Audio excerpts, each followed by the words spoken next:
بسم اللہ الرحمن الرحیم۔ شروع کرتی ہوں اللہ کے نام سے جو بڑا مہربان نہایت رحم کرنے والا ہے۔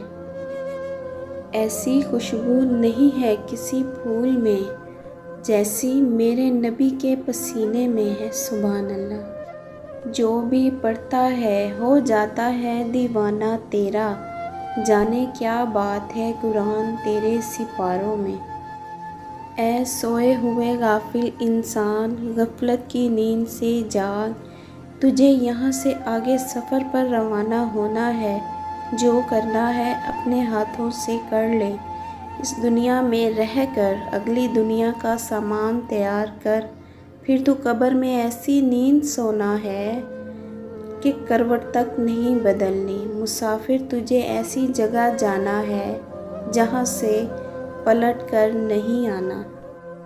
آپ فاطمہ رضی اللہ تعالیٰ عنہا جیسا کردار لائیں، علی جیسا آپ کے مقدر میں لکھ دیا جائے گا۔ نبی صلی اللہ علیہ وآلہ وسلم نے فرمایا، اللہ تمہارے لیے 3 باتیں پسند نہیں کرتا: بلا وجہ کی گپ شپ، فضول خرچی، لوگوں سے بہت مانگنا۔ ہمیشہ اچھا سوچا کرو، کیونکہ ایسا کرنے سے انسان بہت ساری پریشانیوں سے بچ جاتا ہے۔ احساس زبردستی نہیں ڈالا جا سکتا، اگر یہ ممکن ہوتا تو اس دنیا میں کوئی مسئلہ ہی نہ ہوتا۔ صرف ہاتھ ہی نہیں، الفاظ بھی سہارا بنتے ہیں۔ جہاں ہاتھ نہ پکڑ سکیں وہاں لفظوں سے تھام لیا کریں۔ اس بار برس جائے ایمان کی بارش، لوگوں کے ضمیروں پہ دھول بہت ہے۔ کیوں بوجھ ہو جاتے ہیں وہ کندھے جن پر بیٹھ کر تم دنیا دیکھتے تھے۔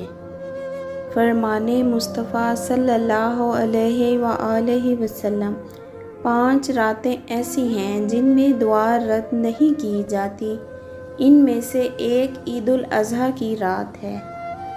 تھک گئے ہو دیکھو پریشان مت ہونا، وہ اپنے بندے کو مسلسل تکلیف میں نہیں رکھتا، راحتیں جلد نصیب ہوں گی انشاءاللہ۔ کسی کو ذلیل کرنے سے پہلے خود ذلیل ہونے کے لیے تیار رہیں، کیونکہ اللہ کا ترازو صرف انصاف تولتا ہے۔ بے شک یہ بھی خوابوں کی مہربانی ہے، جانے والے دکھائی دیتے ہیں۔ جب عید ہوگی ہم کیا پہنیں گے، چاند سے کہہ دو ابھی تیار نہیں ہم۔ سنا ہے میرے شہر میں پھر عید آنے کو ہے، ہم غریبوں کے ہاں نہیں پہنچی، زندگی راستے میں کہیں کھو گئی ہوگی۔ کوئی ترکیب ہے سلانے کی، حسرتیں جاگتی ہیں آئے دن۔ پرخار ہے تکلم، کچھ عادتیں بری ہیں، میں کھل کے کہہ رہا ہوں میں پارسا نہیں ہوں۔ ہر لائن سیدھی ہے ان نظروں سے جن سے اکثر غلطیاں ہوتی ہیں۔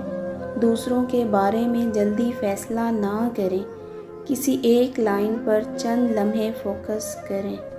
موبائل فون میں ڈوبی دنیا کو کیا خبر یہ زندگی کتنی خوبصورت تھی۔